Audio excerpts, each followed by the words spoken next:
وقتی 17 ساله بودم یک اندرزی را خوانده بودم که چنین می گفت: اگر هر روزت را آنچنان زندگی کنی که گویا روزی آخرین حیاتت باشد، روز حتما تخمین درست می براید. این اندرز تأثیری بزرگ در تأثیرات من گذاشت و از همان روز اعتباراً طولی 33 سال من هر سحر با آینه نگریسته از خود می پرسم: اگر امروز روزی آخرین من می بود، اجرای کاری را که امروز اجرا کردنیم می خواستم؟ و هر وقت جواب به این سوال چند روزی پی در هم نه بود، می دانستم که باید چیزی را تغییر دهم. در یاد داشتن آن که من در آینده نزدیک دنیا را پدرود می گویم واسطه مهمی بود برایم که در گرفتن تصمیم‌های بزرگ زندگیم کمکم کرده است. چون تقریباً همه چیز، تمام انتظاری‌های بیرونه، همه غرور، جمله ترسا از شرمنده شدن و ناکام گشتن، همه اینها در روبروی مرگ بخار شده ناپدید می‌گردند و به همین وسیله آدم را تنها با آن چیز می‌گذارند که واقعاً مهم است. به اندیشه من بهترین راهی که ما را از دام فکرهای ناجایی که چیزی را میبازی رها میکند، این باید آوردن مرگ است. شما الکی برهنه اید. یگان سبب نیست که پیروی از قلبتان ننمایید. تقریباً 1 سال پیش طبیبان در وجود من بیماری سرطان را تشخیص کردند. ساعت 7:30 صبح از معاینه طبی گذشتم که سرطان را در غدود زیر معده‌ام نشان داد. من حتی نمی‌دانستم که غدود زیر معده چی است. طبیبان به من گفتند که این به احتمال خیلی زیاد نوعی تبابت نشونده سرطان است و این که من از 3 تا 6 ماه دیگر عمر می‌بینم. طبیبم به من گفت که به خانه روم و همه کارهایم را به ترتیب آرم. در زبان طبیبان معنی این گفته ها این است که برای مرگ آمادگی بینی. این معنی آن را دارد که کوشش کنی به کودکانت آنچه را که در 10 سال آینده باید میگفتی در مهلت چند ماه دیگر بگویی. هم به این معنی است که مطمئن شوی همه چی آنچنان مرتب شود تا برای عائلت به حد امکان آسان باشد و در نهایت معنیش این است که به نزدیکانت وداع کنی. من یک روزی پر را با این تشخیص زیستم.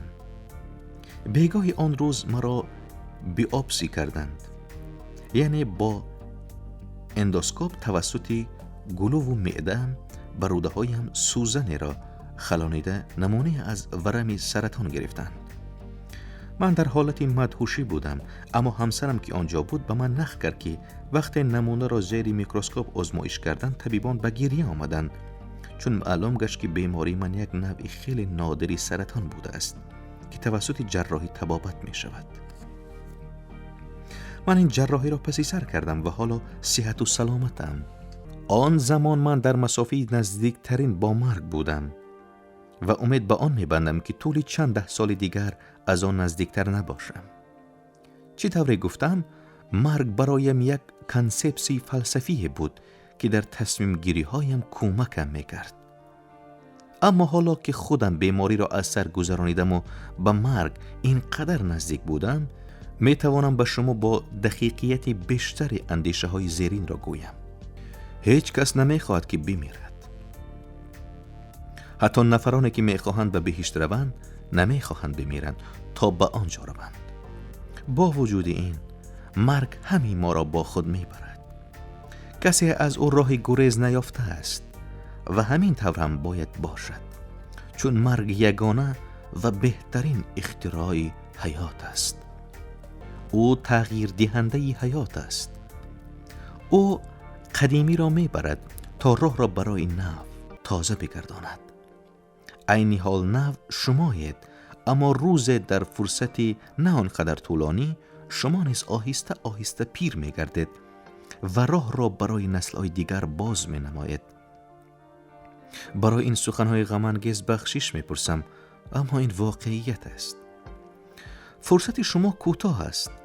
برای همین آن را برای زیستن حیات دیگران بیهوده صرف ننمایید. در دام داگما که زیستن با نتیجه اندیشه دیگران است نیفتید.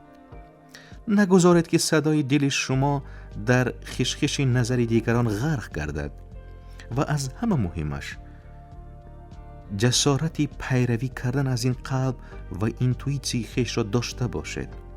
آنها به یک نوع الکی می دانند که شما واقعاً کش شدن می خواهید. همه چیز دیگر در مد دوم می ایستد. وقتی جوان بودم یک کتابی بود که فهرستی تمام زمین نام داشت و یکی از سحرخواننده ترین کتاب های نسل من بود. آن از طرف نفر به نام استیوارت برند نشر شده بود و او این کتاب را با یک سبک شاعری نوشته بود. این کار سالهای 1960 شده بود، پیش از کامپیوترها، و به همین خاطر با استفاده ماشین‌های چاپی، قیچی و کامرای پولاروید آماده شده بود. آن به یک نوع گوگل در شکل کاغذی بود و آن هم 35 سال پیش از آن گوگل به دنیا آمد. آن به طور ایدئالی خوب بود و پر از ابزار و اندیشه های بزرگ. استیوارت و گروهش یک چند نشر این کتاب را به چاپ دادند و وقتی که کتاب رسالتش را انجام داد، آنها نشر نهاییش را روی کاغذ آوردند. این نشر میان سالهای 70 بود و آن وقت من در سن امروزی شما بودم. در مقابل طرف پشت کتاب عکسی سرگاهان راهی دهاتی بود، راهی که میخواستید پیماید اگر سیاحت را دوست می‌دارید. زیر آن عکس حرفای نوشته شده بودند: گرسنه بمانید، احمق بمانید. این گفته های پیام خیربادی آنها بود: گرسنه بمانید، احمق بمانید. و من این را همیشه برای خودم میخواستم. من این را به شما نیز میگویم: گرسنه بمانید، احمق بمانید. گرسنه بمانید یعنی گرسنه دانش و خرد. همیشه در جستجوی دانشی نو باشد. هیچگاه نمیتوان از دانش و خرد سیر شد. احمق بمانید یعنی پیروی آرزوهای خیش باشد، حتی اگر همه دیگران به این باور ندارند و شما را به عقل و احمق مینامند. شما به خود باور داشته باشید و از پس آرزوهای خیش بروید تا اینکه روز آنها عملی کردند و نفرانی که شما را احمق میگفتند ناحق بودن خود را درک کنند.